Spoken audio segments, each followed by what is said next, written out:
Assalamualaikum warahmatullahi wabarakatuh. Pagi ini hari Senin tanggal 28 Maret tahun 2022. Saya berada di Desa Buyut Udik, Kecamatan Gunung Sugih, Lampung Tengah. Kembali meninjau padinya milik Bapak Suratno yang luasannya kurang lebih 3/4 hektar. Dan alhamdulillah keadaannya sudah cukup baik. Beliau sudah menggunakan eco farming untuk lahannya yang luas kurang lebih 3/4 hektar ini. Tuh sampai sana. Ini jenis padinya adalah Impari 32 dan alhamdulillah perkembangan cukup bagus. Cukup baik. Beliau ini sampai saat ini sudah menghabiskan 6 tube eco farming dan juga ditambah ada tambahan kimia kurang lebih 2 kintal hanya urea. Yang biasanya beliau menggunakan Ponska ataupun kimia Ponska dan urea atau kimia lah kurang lebih 6 kintal. Dan alhamdulillah setelah menggunakan eco farming hanya menghabiskan 2 kintal. Ini kemarin sore sudah saya ambil gambar, saya ngobrol-ngobrol langsung dengan pemiliknya yaitu Bapak Suratno. Tapi berhubung saya lupa waktu menguploadnya salah terhapus, akhirnya saya pagi ini kembali mengambil gambarnya. Ini menurut beliau usianya kurang lebih 65-an hari lah. Dan sekarang alhamdulillah sudah merata. Tumbuhnya sudah merata. Anakan calon padinya itu, buah padinya sudah merata. Ini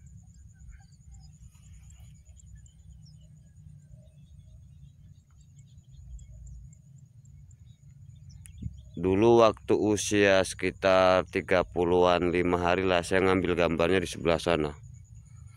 Nah, dari bawah pohon sana masuknya. Tetapi ternyata setelah ini tahu saya ada jalan lebih dekat Lacin, makanya saya lewat sini ngambil gambarnya.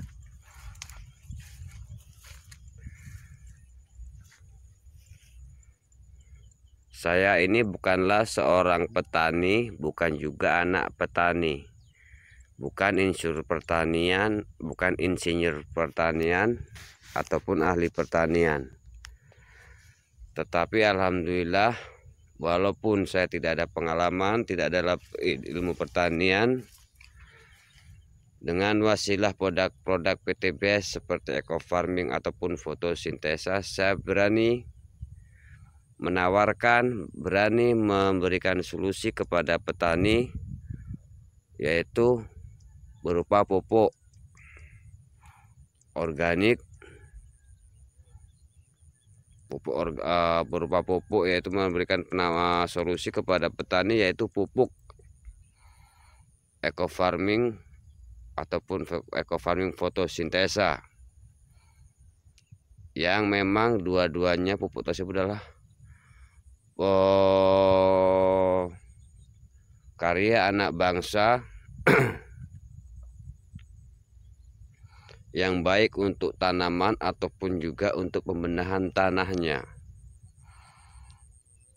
Dan luar biasanya ketika sudah farming, rata-rata petani yang sudah menggunakan itu, kelebihan yang mencolok dari eco farming adalah dari segi hama ataupun penyakit. Bukan berarti tidak terserang, tetapi memang benar lebih memiliki ketahanan terhadap hama ataupun penyakit. Biasa seperti punya bapak ini, biasanya ya bisa 4 kalian lah ketika usia dari usia 1 hari setelah tanam sampai panen itu biasanya bisa terjadi penyemprotan 4 ataupun 5 kali untuk hama-hama lainnya di luar walang sangit. Tapi ini alhamdulillah setelah menggunakan eco farming, beliau hanya 2 kali beliau menyemprot hama. Satu ketika usia di bawah 30-an hari, dan yang terakhir adalah kemarin katanya. Itu pun karena untuk walang sangit, karena kalau walang sangit memang lain ceritanya. Yang dimaksud di sini adalah hama-hama sebelum padi itu jebol. Emang alhamdulillah eco farming lebih unggul. Satu tuba harganya 250.000. Input itu emang akan terdengarnya mahal dan mustahil, tidak masuk akal. Tetapi di PT BES itu ada sistem kemitraan. Ketika petani mau bermitra, bergabung dengan PT BES, maka mitra itu akan mendapatkan harga subsidi dari perusahaan. Tentunya yang jauh lebih murah, bukan harga 250.000. Dan untuk bergabung menjadi mitra PT BES itu adalah cukup dengan mengeluarkan uang sejumlah 2.100.000.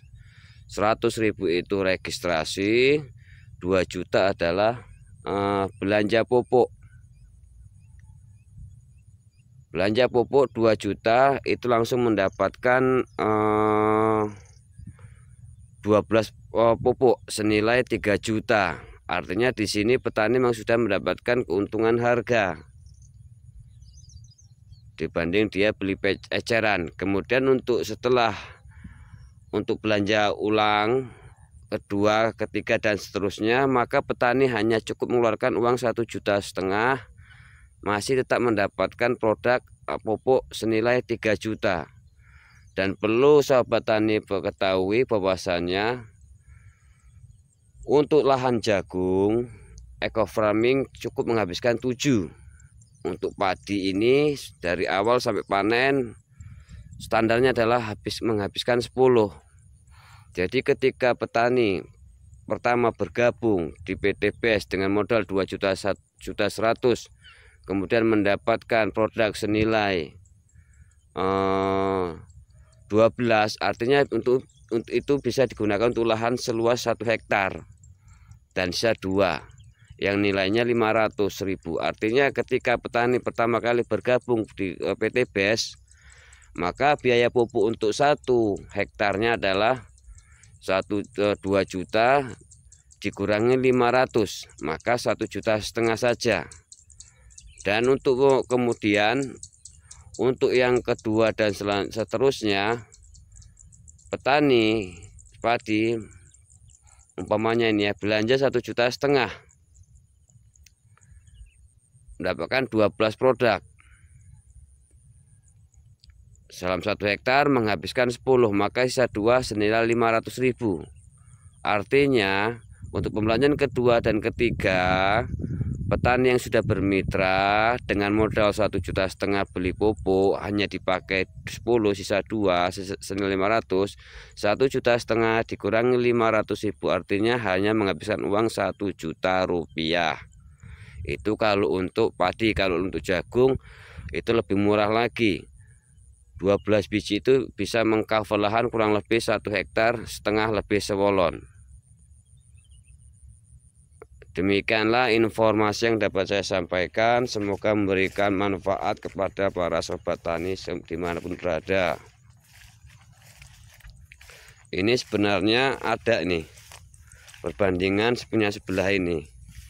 Sebenarnya usia sama. Menurut beliau ini usia sama. Ini punya saudara Istanto yang belum menggunakan eco farming. Tetapi yang membedakan adalah jenis padi, bibit padinya itu apa gitu. Jadi sehingga tidak bisa menjadi patokan. Ini belum keluar usia sama. Ini punya Pak ini alhamdulillah sudah merata, jenis padi Impari. Kita tunggu perkembangan selanjutnya. Semoga Allah memberkahi tanaman dari Bapak Suratno hingga hasilnya panennya nanti bagus dan berkah. Tabarakallah, la haula wala quwata illa billah. Assalamualaikum warahmatullahi wabarakatuh.